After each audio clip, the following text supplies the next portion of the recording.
This is 9 News Now.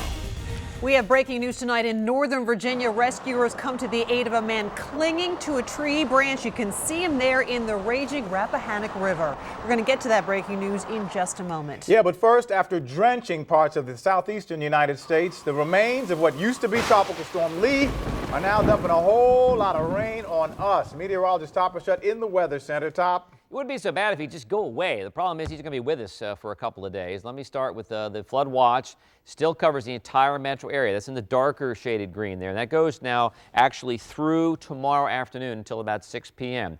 Live Doppler 9000. We have areas of showers and thunderstorms, and really right now a distinct area of thunderstorms over the bay, more just sort of strata uniform kind of rain through much of the metro area. So nothing in terms of severe weather, certainly west of I-95 just yet. But as we go through the night, as we go through the day tomorrow, a warm front is going to be pushing its way eastward and northward, and that is going to produce some unstable air in southern Maryland and the potential for some big rains as we get into Wednesday night and Thursday. Right now, immediately heaviest rain up to 70 through Gaithersburg and up into Clarksburg, and some light to moderate rain as you go out through 66 and out 123 through Vienna, and little pockets of heavier rain out 301 between Upper Marlboro and Dunkirk. We'll come back, we'll kind of break it down for you and tell you when we think the best chance for severe weather will be, and if in fact the flood watch could be extended through Thursday.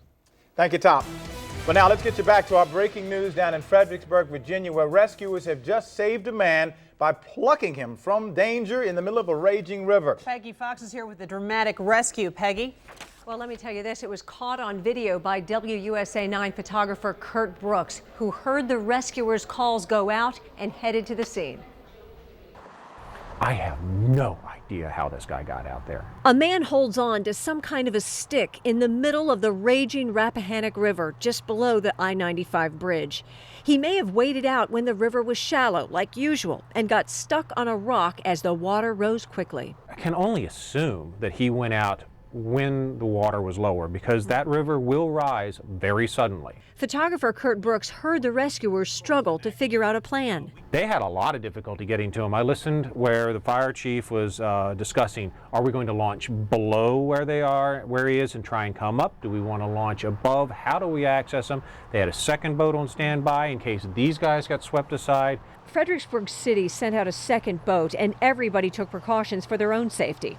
Everybody near the water, put on your life jackets, put on your helmets. If you weren't even allowed 20 feet close to the water without a life jacket and a helmet on, much less this poor guy out there who had nothing to protect him. It took several tries, but finally they grabbed him and pulled him in. And so if he were to slip, he'd probably go under. Oh, absolutely. And you go underneath the I-95 bridge, and then there's another set of rapids further down towards Falmouth, and then it's deep water.